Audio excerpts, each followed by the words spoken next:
Dans cette vidéo, je vais vous parler de toutes les fois où je me suis fait niquer en business. Je vais vous raconter plein de détails croustillants, plein d'histoires et aussi potentiellement, si ça vous arrive, quoi faire ou comment éviter certaines choses qui me sont arrivées et qui sont parfois assez déplaisantes. J'ai vu pas mal de commentaires et de messages aussi sur le pourquoi j'avais delete la vidéo que j'ai faite il y a quelques jours qui s'intitulait Tous des mythos et est-ce que c'est grave? Et donc cette vidéo, je parlais de certaines personnes que je connais personnellement.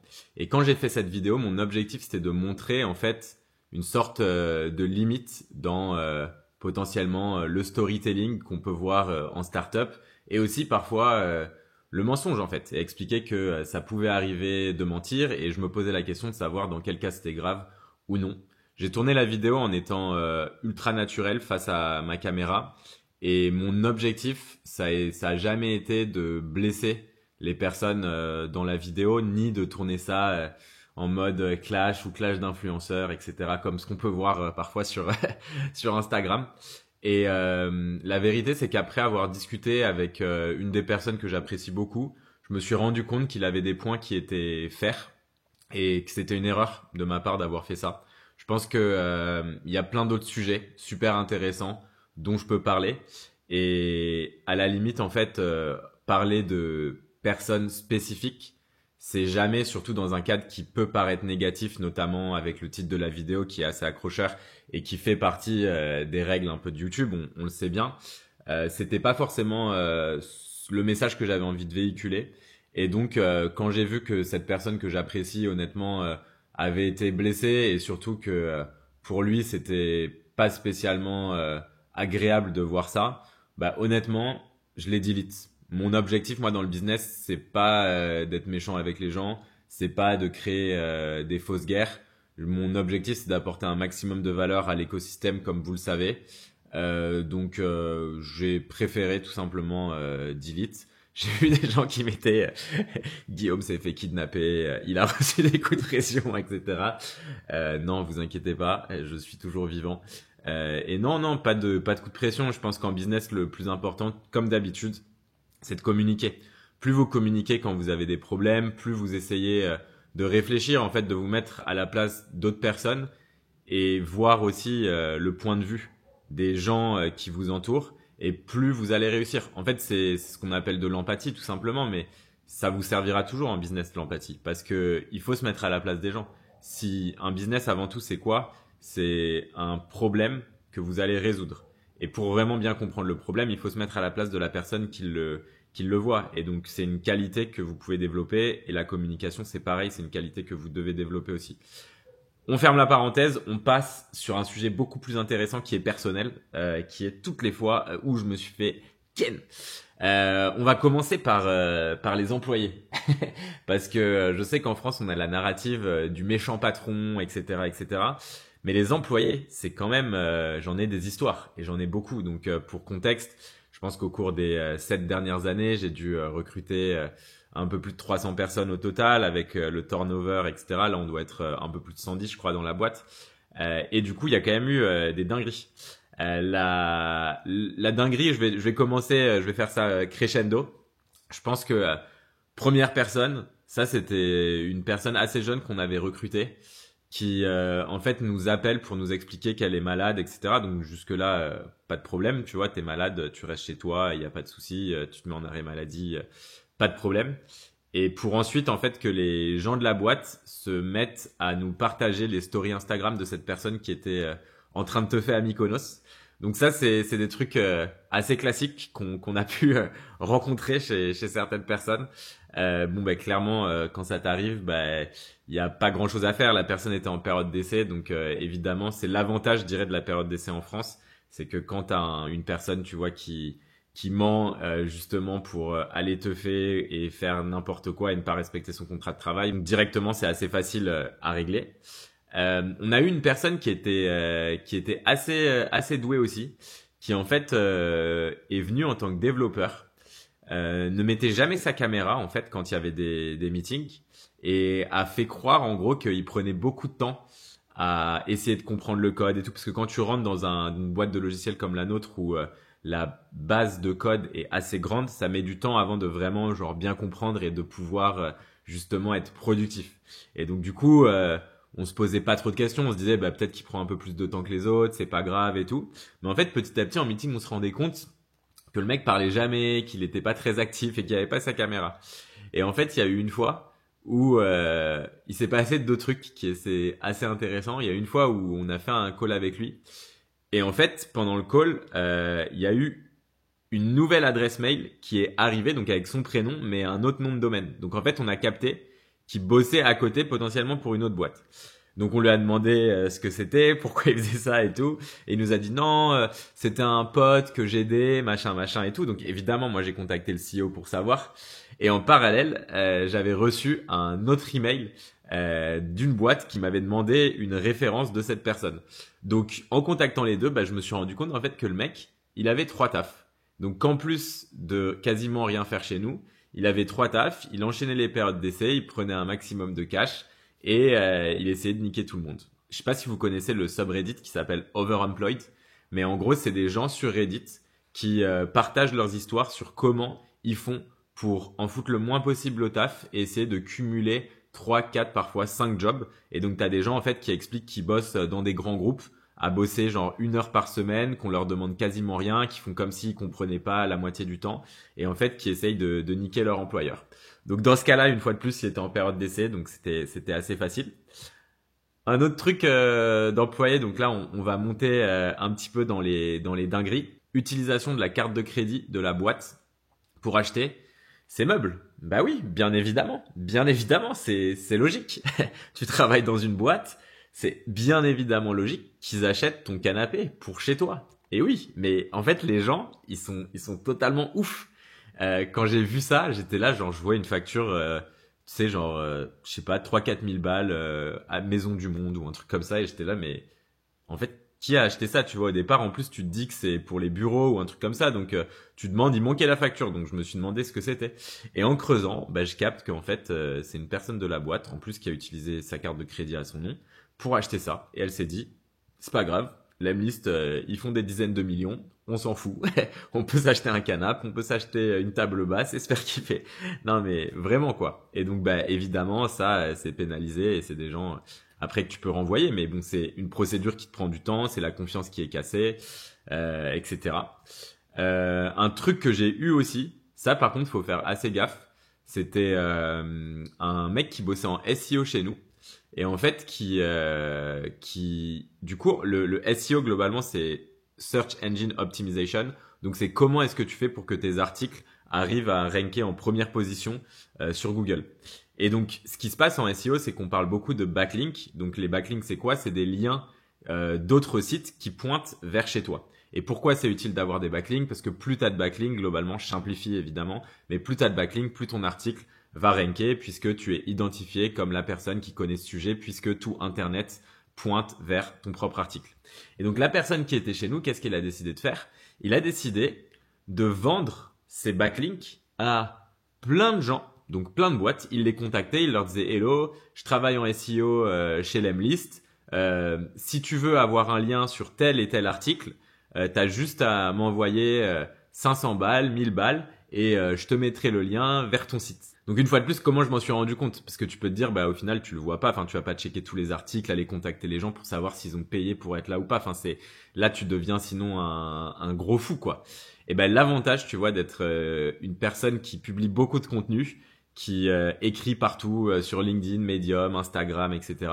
C'est que en général il y a toujours à un moment une personne qui me contacte pour me demander si j'étais au courant de ça parce qu'ils trouvent que les pratiques sont un peu ouf et ils se mettent à ma place et ils se disent bah en fait moi ça me rendrait fou qu'un mec de ma team fasse ça. Et donc quand tu t'en rends compte évidemment après c'est gros taquet et c'est fini quoi. Un autre truc aussi que j'ai eu, quelqu'un qui a imité ma signature pour se prendre sa rupture conventionnelle.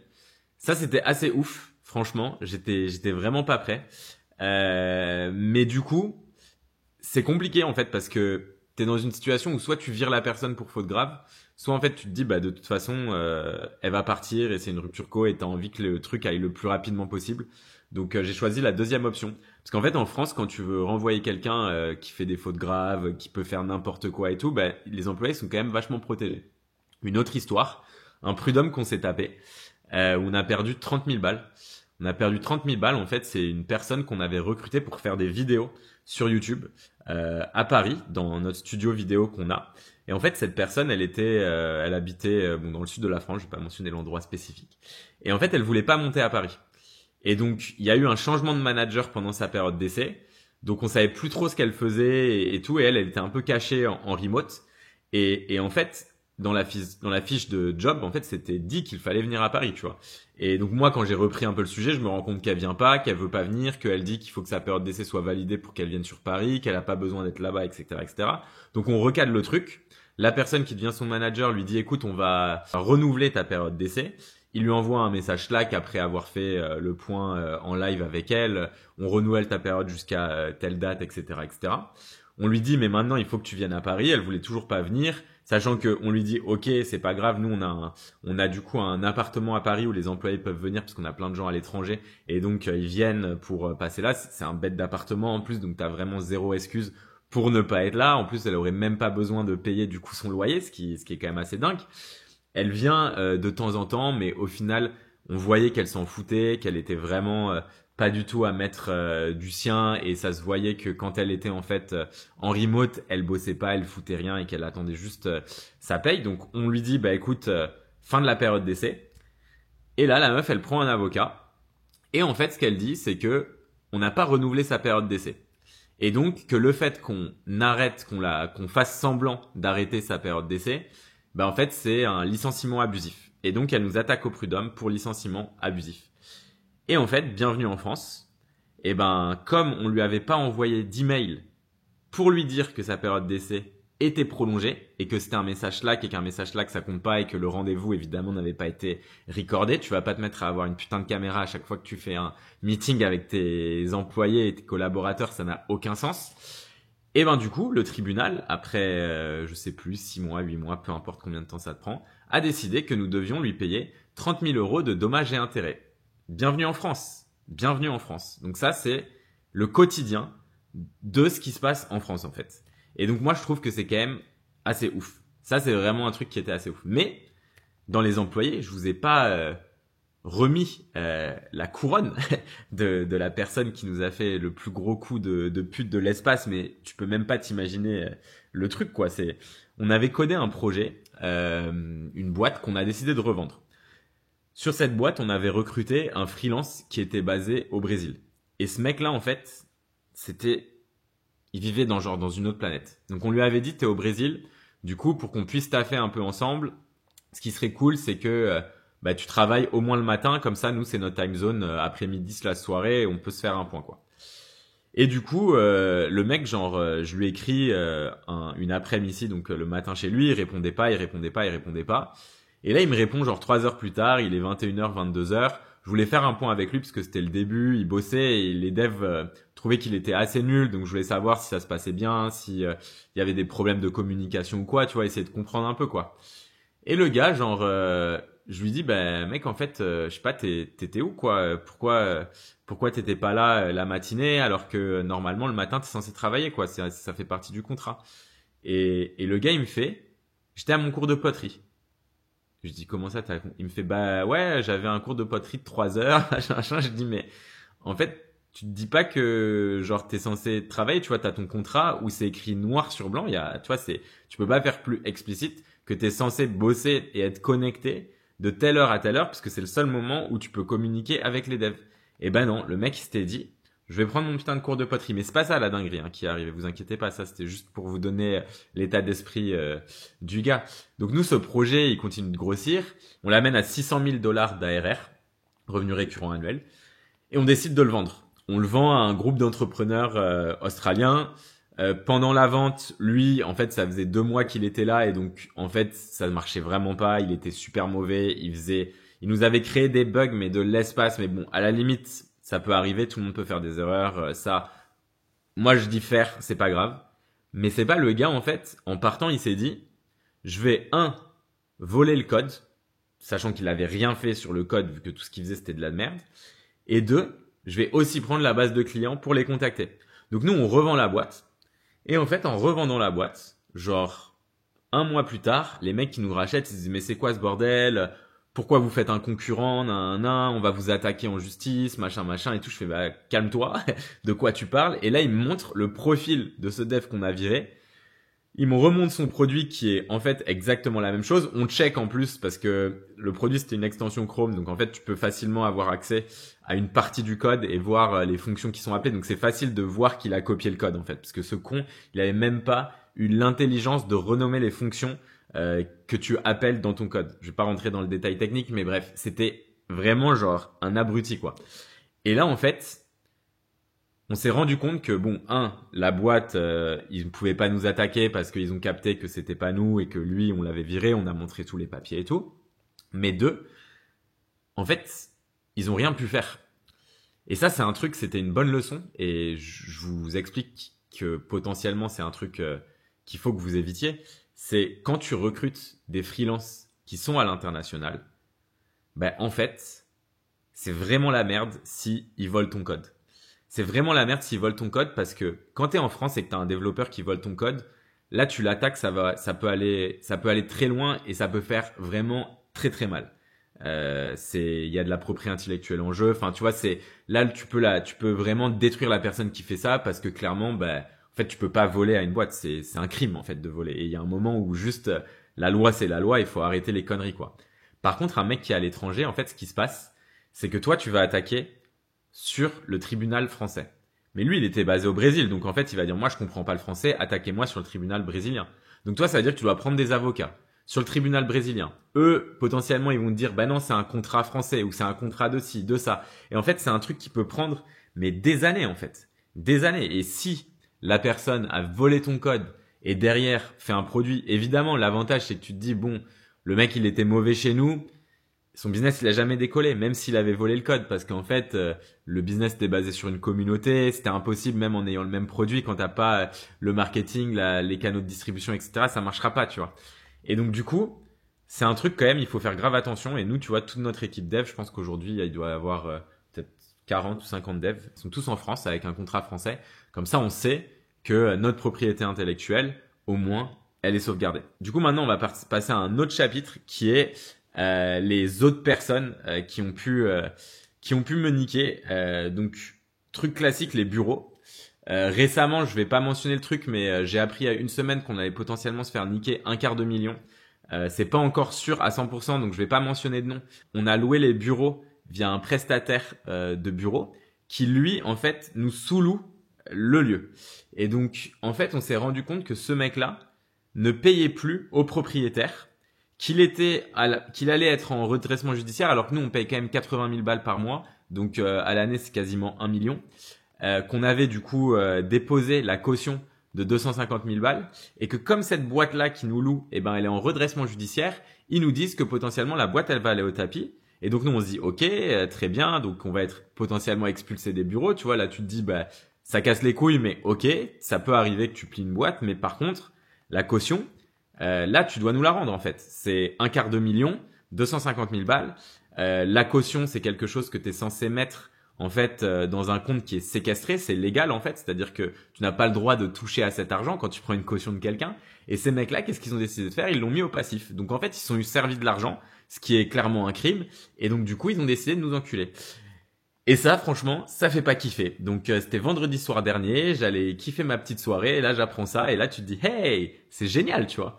Et donc il y a vraiment des vrais tocards en business. Donc bon, j'attends, c'est potentiellement, c'est pas encore sûr à 200%, mais ça a l'air d'être quand même le cas. Donc c'est des trucs en fait, faites grave attention, et potentiellement quand vous louez vos bureaux, faites un contrat par écrit où ils expliquent que typiquement votre caution, en fait, il faut être ultra carré sur ça. Les contrats, j'ai appris plus tard que c'est vraiment... Moi, je pensais que les gens, ils étaient quand même de bonne foi et qu'ils avaient un bon sens business, etc. Mais dans les contrats, il faut tout vérifier. Il faut avoir des avocats en béton. Et typiquement, quand tu as une caution, il faut que ça soit écrit noir sur blanc que la caution est séquestrée et que les mecs s'engagent, si elle n'est pas séquestrée, potentiellement à verser des dommages et intérêts, etc. Enfin, il y a des moyens de squeezer. Et par contre, il faut grave faire attention à ça. Un autre point aussi sur les bureaux, une fois où je m'étais fait bien niquer, c'était des mecs qui nous avaient fait visiter leur bureau, qui nous avait dit qu'en fait, il nous avait fait visiter les bureaux en mode assez vide et il nous a dit voilà votre espace, nous on occupe cet espace mais il y a personne qui vient, vous inquiétez pas, il y a rien et tout. Et le moment où on emménage, c'est pas genre les bureaux, ils se remplissent d'un floor de sales. Donc que des commerciaux à appeler toute la journée, un bordel, les mecs fumaient dans les bureaux. C'était n'importe quoi. N'importe quoi. Donc on est resté littéralement 2 jours, on s'est fait niquer 10 000 balles parce que idem, bah en fait t'avais payé ton premier mois, le gars veut pas te rembourser, il dit que dans ton contrat il y a un préavis de X, machin, machin. Donc voilà, ça fait partie de la vie, ça fait partie des trucs très relous qui peuvent arriver et donc les contrats, super important. Un autre point, les investisseurs. Vous savez que j'ai eu des hauts et des bas avec des investisseurs, mais là, un VC qui m'a bien niqué entre guillemets. C'était un mec qui du coup m'a contacté et on a pas mal discuté de l'industrie. Eux, ils étaient intéressés pour investir. À l'époque, moi, je me posais des questions.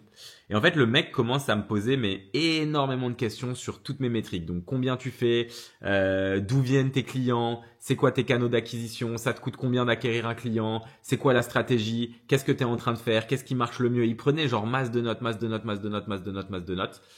Et en fait, à la fin, du coup, je lui dis bah ok, mais toi, tu penses quoi un peu de l'industrie et qu'est-ce que tu penses, genre est-ce que genre par rapport à ce qu'on s'est dit, est-ce que toi t'es chaud d'investir ou pas? Je comprends pas trop comment tu te positionnes et tout. Et le mec il me dit ah non, moi je pourrais pas investir, alors que c'est lui qui m'avait contacté justement pour potentiellement investir chez nous, tu vois. Et donc j'étais là ok, bah explique-moi les raisons et tout. Bah la raison c'est que j'ai investi dans un concurrent. Je fais ah bah ça aurait été peut-être cool de le mentionner au départ, tu vois. Et là il me dit ouais et du coup ce que toi tu veux faire, j'y crois pas trop, ils ont testé, ça a pas marché. Et du coup, j'étais là, ah ouais, bah, du coup, ils font quoi? Et il fait, ah ben non, je peux pas te dire.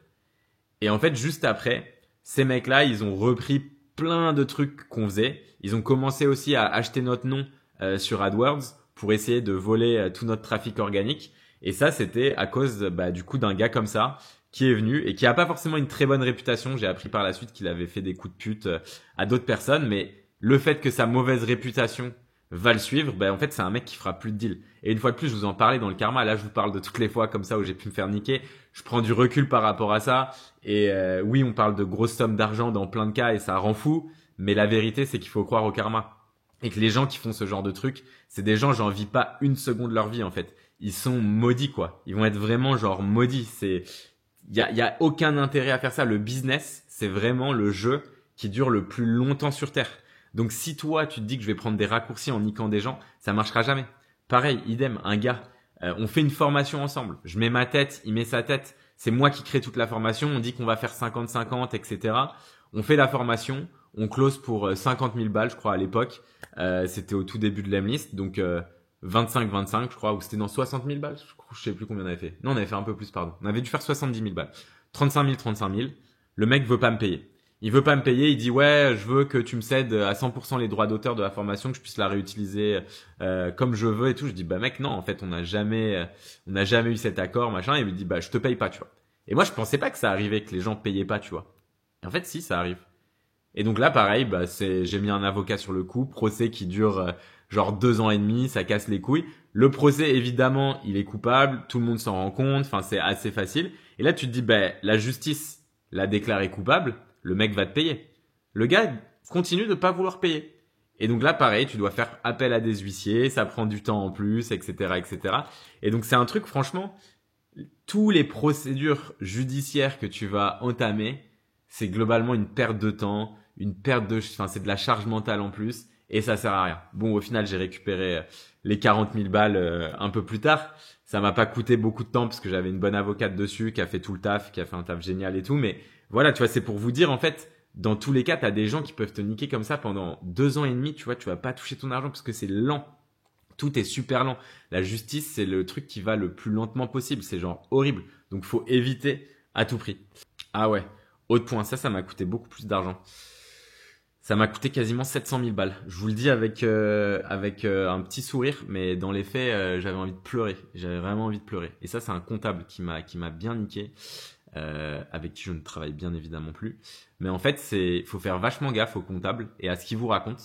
Et en fait, au moment de structurer ma boîte, avant de faire le cash out, donc de prendre, on avait vendu 20% de la boîte pour 30 millions, donc on avait tous pris 10 millions chacun. Avant de faire ça, j'avais créé en fait une holding, etc. Bref, le comptable nous avait vachement mal conseillé. Et donc, ne prenez pas un comptable, prenez un avocat fiscaliste quand vous commencez à faire beaucoup d'argent pour être sûr que tout soit carré. Le conseil que j'aurais kiffé recevoir, c'est si dans votre vie vous vous dites que vous allez vraiment faire du business pendant très longtemps, et moi ça je le sais depuis que j'ai commencé quoi, si vous le savez, ne détenez pas vos parts de votre boîte en perso. Créez une holding et détenez vos parts depuis votre holding parce que dès que vous allez commencer à faire de la thune, c'est beaucoup plus avantageux pour vous que l'argent aille dans votre holding, quitte à ce qu'après, de votre holding, vous versiez les dividendes. Mais garder ces parts en perso, ça n'a aucun sens parce que vous faites en fait doublement taxer. Vous ferez taxer surtout, vous allez vous faire taxer sur la plus-value, vous allez vous faire taxer par la flat tax, vous allez vous faire taxer potentiellement à chaque fois que vous ferez des achats en perso, etc. Quand c'est dans la holding, au moins vous pouvez faire tous vos investissements comme vous voulez et vous ne faites pas défoncer par les impôts français. Même si je suis très content de payer des impôts et de participer à ce magnifique système qui permet de payer des personnes en politique d'une intelligence. Ok, je m'emballe, pardon. Ah ouais, un dernier truc que j'ai pas mentionné. Ça, c'est un concurrent à nous qui nous avait fait un coup, mais genre vraiment, j'étais pas prêt qu'un truc comme ça puisse arriver. Le mec nous a fait en fait des attaques. Donc en gros, si tu veux, il a fait des scripts qui créaient des comptes automatiquement. On n'avait pas mis de captcha, donc tu sais le petit truc que tu cliques qui est grave chiant quand tu veux créer un compte ou faire un truc comme ça. Et donc le gars, globalement, il créait mais des dizaines et des dizaines de milliers de comptes pour nous faire genre tomber les serveurs par seconde, hein, tu vois. Donc c'était un truc vraiment énervé. Et en fait, comme plus personne pouvait accéder à l'Emlist, et il avait fait ça la nuit chez nous en Europe, donc en fait tous les US qui étaient en train d'utiliser l'Emlist, ben eux ils pouvaient pas, les gens qui essayaient de créer des comptes ils pouvaient pas, etc. Donc il avait fait tout shutdown. Et en fait ce mec-là, ce qu'il faisait, c'est qu'il faisait des attaques de port et ensuite il achetait sur AdWords le nom l'Emlist et il mettait l'Emlist bug point d'interrogation, try out this new software, genre essayer notre solution alternative. Et il essaie de faire ça pour nous choper en fait le maximum de clients, genre parce que évidemment t'es sur l'Emlist, ça marche pas, tu retapes l'Emlist dans Google parce que tu te dis bah je vais essayer de tester un autre truc et là tu vois qu'il y a un lien payé qui te dit voici une alternative, bah ouais tu vas cliquer dessus en fait. Et donc ça franchement j'étais pas prêt, donc évidemment le gars on lui a mis un énorme coup de pression. Voilà, après tu peux rentrer dans des guerres qui sont interminables. Personnellement je pense que ça vaut pas forcément le coup. Il faut mieux se concentrer sur soi que sur les autres personnes. Voilà, n'hésitez pas à me dire dans les commentaires si vous aussi vous êtes fait niquer, si vous est arrivé des histoires de fous, partagez-les en commentaire, ça m'intéresse aussi. Le plus important dans la vie, n'oubliez pas, c'est de vous entourer de personnes avec qui vous kiffez bosser. Faites confiance par défaut. Moi, mon mode, c'est je fais confiance par défaut, quitte à ce qu'il y ait des gens qui me la mettent à l'envers au bout d'un moment. C'est pas si grave. En fait, ça vous permet au contraire de savoir très rapidement qui va essayer de vous la mettre à l'envers ou non. Et les gens à qui vous faites confiance vous le rendront fois 100. Parce que c'est rare, on vit dans un monde où tout le monde se méfie de tout le monde et c'est pas une bonne chose. Allez les copains, passez une bonne soirée. Je vais aller m'éclater le bide après cette énorme séance d'entraînement que je me suis fait. Petite vue sur la montagne, la mer. Vous kiffez, je kiffe, on kiffe. Bisous. Tchou.